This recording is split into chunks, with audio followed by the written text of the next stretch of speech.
Terrified of a nearby factory's gas leak, teenagers on vacation must lock themselves inside a house for safety. In a bar in Cape Cod, Georgia Page, a wealthy student, excitedly talks about graduating in 3 weeks and leaving the island. She looks forward to going elsewhere because she's frustrated about constantly being labeled Poison Page due to suspicion about her father's mysterious factory. There's a fear it might explode and poison everyone. Regan, the rich teen's best friend, laughs and playfully suggests that Georgia's father might be creating zombie rage gas or chemical weapons. In response, the rich student brings up that people believe a leak will release gas that can make others mad. Her best pal playfully considers it, saying Georgia must have already been exposed to it because she has a bit of a temper. Their conversation suddenly cut off as fog emerges from the bar's kitchen, prompting everyone to evacuate. Paige assumes there's a fire, but Regan notes no smoke smell. However, it turns out that everything is just a prank by Robbie and Jimmy. They release fog to make everyone think the Page plant finally blew up. Annoyed, Georgia attacks them for making fun of her father's plant and tricking everyone. Later, Regan suggests that the prankster should pay for everyone's tabs. As they exit the bar, the rich teen hands the car keys to her best friend, allowing her to drive the luxurious car. Upon arriving at Regan's house, they discuss their upcoming staycation at the secluded vacation home owned by Regan's uncle. The rich teen initially hesitates to go, mentioning that her father's mysterious plant is near the place. Eventually, she agrees but notes that they must take the long way. Suddenly, their conversation shifts to Georgia's love life. Regan advises her friend to spend a romantic time with her boyfriend during their vacation. However, the wealthy student believes it's not a good decision, suspecting they'll break up soon after they start attending separate schools. Regan insists again, noting that Georgia's been with JK for 9 months. Her friend admits that she's already had some attempts with her boyfriend, but they didn't work out. Later, the duo goes to the secluded vacation home. Upon arriving, Regan goes behind the house to look for the keys under her uncle's fake rock, leaving Georgia in fear. After getting them, she surprises her friend on the front porch. Soon, Georgia's boyfriend, JK, arrives along with their friends Cassie and Blake, another couple. Blake informs his friends inside the vacation house that they've heard about what Georgia did to the pranksters earlier. They also share a laugh upon discovering that Robbie and Jimmy ended up covering everyone's tabs as a result of their prank. Upon hearing this, George is concerned that the duo might devise more ways to torment her for revenge. However, her best friend assures her that neither of the bullies will bother her after graduation. Suddenly, JK asks for a drink, and Regan points him to the fridge. She also informs everyone that the cell reception in the area is poor. As she and Georgia are about to share a toast, Tanner and Chelsea, another couple, arrive. Upstairs, Cassie and Blake share a romantic moment. Shortly after, the teen looks out the window and spots a mysterious orange fog in the distance, accompanied by a blaring siren. They swiftly join everyone downstairs, heading outside to see the strange cloud in the distance. Suddenly, Blake takes out his gun, startling Regan. When she gets curious about why he owns one, the teen explains that it's because he was once a Boy Scout, which only confuses her. Terrified, Georgia urges everyone to return inside, growing increasingly worried as she sees the fog approaching. Tanner tries to get help but complains about the area's poor cell reception. On the other hand, Cassie expresses that it's a good option to leave immediately. However, Georgia stops her friend, explaining that it's dangerous outside and her father's factory is beyond the trees. JK attempts to calm his girlfriend and then clarifies about their situation. The rich teen admits she doesn't know what they're dealing with but senses it's not good. Blake then interrupts, asking about what her family makes in the factory,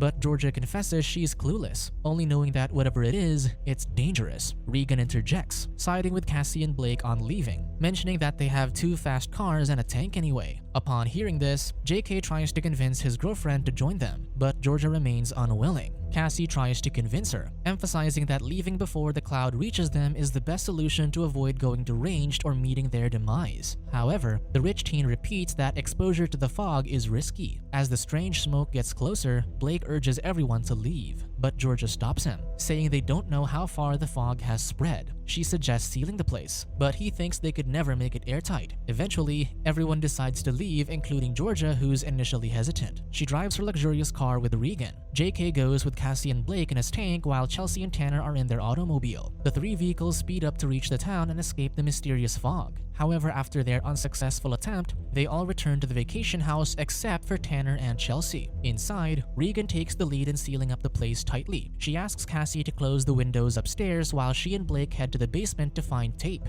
Meanwhile, Georgia gets the task of preparing scotch for her friends. The mysterious fog continues to spread, filling the area. Regan tapes the vents and asks JK to assist her, leading him to place his hands on her waist, which makes Georgia slightly jealous. Noticing that Cassie isn't finished, Blake checks upstairs. There, she surprises him and they share a kiss. Soon after, Georgia alerts them to the situation outside. Blake starts worrying about what the fog could do to them, and with JK's help, they try to assist Georgia in figuring out what her family specifically produces. JK highlights that Page Plant has never released anything to the market, suggesting it might manufacture chemical weapons. Suddenly, Regan notices the sirens going off, implying the gas might have affected the people sounding them. However, Georgia reiterates that she doesn't know what her family is making. Their conversation is abruptly interrupted when Chelsea and Tanner knock on the door. Pleading for it to be opened, Blake becomes defensive, thinking the couple must be infected or contaminated. Georgia insists on letting them in, but Cassie, Blake, and JK disagree. On the other hand, Regan sides with her best friend, instructing the couple to go to the other door so she can open it for them.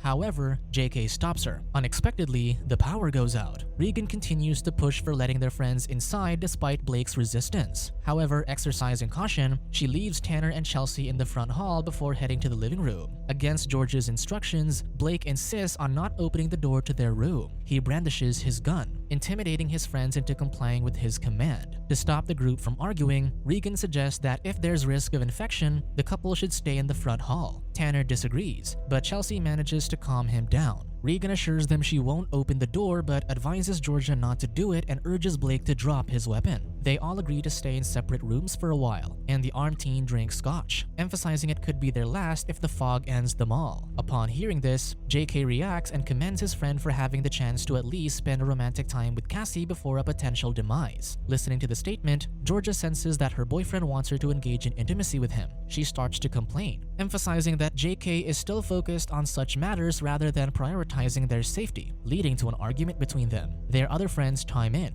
encouraging the wealthy teen to spend a romantic night with her boyfriend. Regan emphasizes that she should drop her perfectionism, go with the flow, and let go of her innocence without overthinking it. However, Georgia responds that she's unlike her, criticizing her promiscuity. Regan defends herself, stating that not dating someone in a year doesn't define her, and seeking affection during difficult times doesn't make her liberated. Suddenly, she expresses that if she were in Georgia's situation, she'd consider spending a romantic moment with JK. Hearing this, Georgia cries, sarcastically suggesting that Regan should go for it if she wants it badly. JK starts to reconsider the offer, but when his girlfriend stops him, he points out that they've been dating for 9 months yet they still haven't slept together. He mentions that they might break up if they go to college and realize that their long-distance relationship doesn't work. Regan intervenes, informing JK that Georgia shared the same sentiment with her earlier that day, which only disappoints him. Strangely, she invites her best friend's boyfriend upstairs to sleep together, leaving Georgia feeling betrayed. Chelsea sympathizes with her wealthy friend in the front hall, feeling bad for her. However, Tanner's more preoccupied with the possibility of meeting their demise. Soon after, it starts raining outside. Regan and JK share a moment upstairs while Georgia distracts herself by washing the plates. Later, Cassie attempts to stop her, but the rich teen only becomes stressed out, crushing and throwing the glass, injuring her hand. Upon hearing the noise, Tanner and Chelsea become worried and want to enter, but Blake still won't allow them. After being romantic with JK, Regan heads downstairs and apologizes to Georgia, stating she's the worst person ever. She admits she doesn't know what came over her and acknowledges that she might be hated forever. She confesses that she feels scared, blaming the fog for making her feel that way. As Georgia listens, she simply cries. Noticing her best friend's wounded hand, she attempts to assist her, but the wealthy teen asks her to back off. Regan then confesses that she and JK could not go all the way, so she did something else with him. Learning this, the enraged teen fatally stabs her best friend in the neck with a shattered glass. JK rushes to Regan's rescue, but his efforts are in vain. Afterward, he places the distraught and screaming Georgia in a corner. Seeking assistance, he turns to Blake, and together, they take her to the basement. Fearing potential danger, the duo secures her to a pipe, taping her mouth to prevent further harm. Heading upstairs, Blake suspects that the mysterious fog influenced Georgia and Regan's actions. Worry sets in for everyone, but JK remains convinced they're not infected. When he hears about what happened, Tanner insists on entering, but they still refuse. He then threatens to break the door if they won't let him in, prompting Blake to counter-threaten him with his handgun. Chelsea advises her boyfriend to back off, emphasizing that arguing with their armed friend is not worth it. Later, she notes that while Regan and Georgia might have been infected, she and her boyfriend are okay and not exhibiting any symptoms. Meanwhile, JK places Regan's lifeless body away. Blake comforts the trembling Cassie, reminding her not to allow Chelsea and Tanner inside. When JK returns, Blake suggests they should terminate Georgia, but the teen, as well as Chelsea and Tanner, immediately object to the plan. Because of this, Blake defends that he's the only rational person in the group because their wealthy friend is dangerous and might jeopardize them all. Unbeknownst to them, Georgia manages to break free from the pipe in the basement. Upon hearing the conversation, Chelsea looks at her boyfriend and suggests they do something to intervene. Even if Blake is correct about Georgia, Tanner believes executing her is wrong. His girlfriend agrees and becomes concerned about their safety because Blake might target them next. Suddenly, the couple hears Blake preparing his weapon, prompting Tanner to intervene and stop him from going after their wealthy friend. However, the armed individual only threatens to shoot him. Despite the warning, Tanner persists in pounding the door, prompting Blake to aim and fire. Dodging the gunshot, Tanner grabs a chair and uses it to break the door's windows. Unfortunately, upon his success, Blake shoots again, finally injuring his friend. Chelsea swiftly tends to her boyfriend, who lies on the floor bleeding.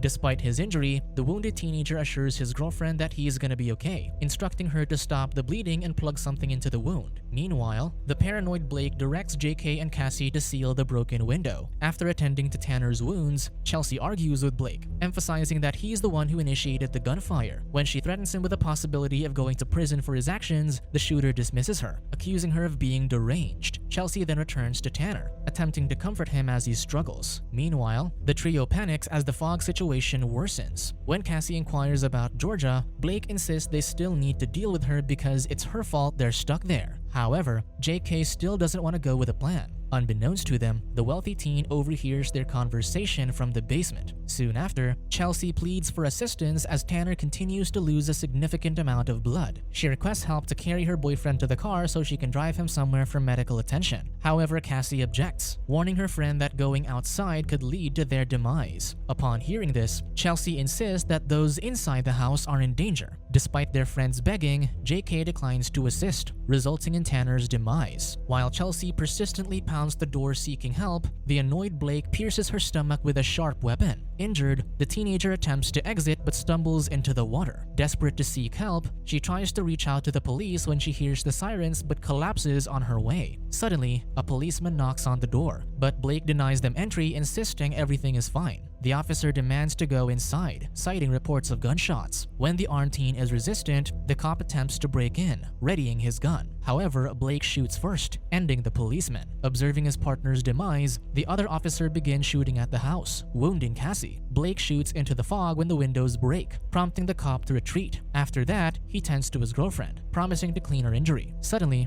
JK warns them that the fog is entering through the window, and they must immediately lock themselves in the upstairs bathroom. Later, the other cop enters the house, searching for the teenagers. He heads down to the basement only for Georgia to stab him in the back. They both fall into a wooden wall, breaking it, but the wealthy teen survives. While the trio is locked inside the bathroom, JK wants to go downstairs to check on his former girlfriend. Blake stops him, explaining the danger and admitting he'll hesitate to let him back in. Hearing this, JK becomes enraged and pushes his friend, demanding entry upon his return. His friend agrees but asks him to hurry up. Meanwhile, Georgia manages to remove her handcuffs. Soon after, JK arrives in the area and realizes his ex-girlfriend is gone. As he searches for her, she suddenly strikes him with an axe, ending his life. In the bathroom, the injured Cassie stays inside the bathtub while Blake guards the area. Suddenly, he hears the door rattling. It turns out that Georgia is repeatedly striking the wall with her axe to come after them. Terrified, Blake then readies his weapon. As the rich teen creates an opening, she enters the bathroom. Blake demands her to stay back, but she strikes him with her weapon, letting Cassie witness the gruesome scene. After that, Georgia turns to her wounded friend, smashing her head in the toilet and finishing her off with a tank cover. Upon hearing Blake's groans, she picks up the gun, attempting to use it on him. Realizing it doesn't have ammunition, she places it in his mouth, but he suddenly collapses. After the brutal events, Georgia heads downstairs and relaxes with a bottle of liquor, reminiscing about when her friends discussed executing her. Subsequently, she takes JK's keys and gets inside her ex-boyfriend's car. As the teen prepares to drive off, Jimmy and Robbie, both wearing hoodies, pass by. She then gets out of the car and they're surprised to see her, especially when they notice she's covered in blood. Concerned, the duo asks her what happened. and she responds by telling Jimmy that he got his wish. Her father's factory leak causing everyone to go mad. Upon hearing this, Robbie disputes her claim, stating that no leak had occurred. His friend scans the area, wondering where the cops are. However, Georgia discloses that everyone, including the police, met their demise except for her. Shocked by this revelation, the pranksters confess their involvement, admitting they orchestrated the fake fog using rented machines, a tornado siren, and cell phone jammers they bought online. Robbie, realizing the gravity of their actions, apologizes. However, Georgia retaliates by striking them both with a sharp kitchen tool. After ending the duo, she drives off, convinced that she has given everyone the Fog City they desire. Subscribe to watch more videos like this, turn on notifications and leave a like to help the channel out. Thank you for watching.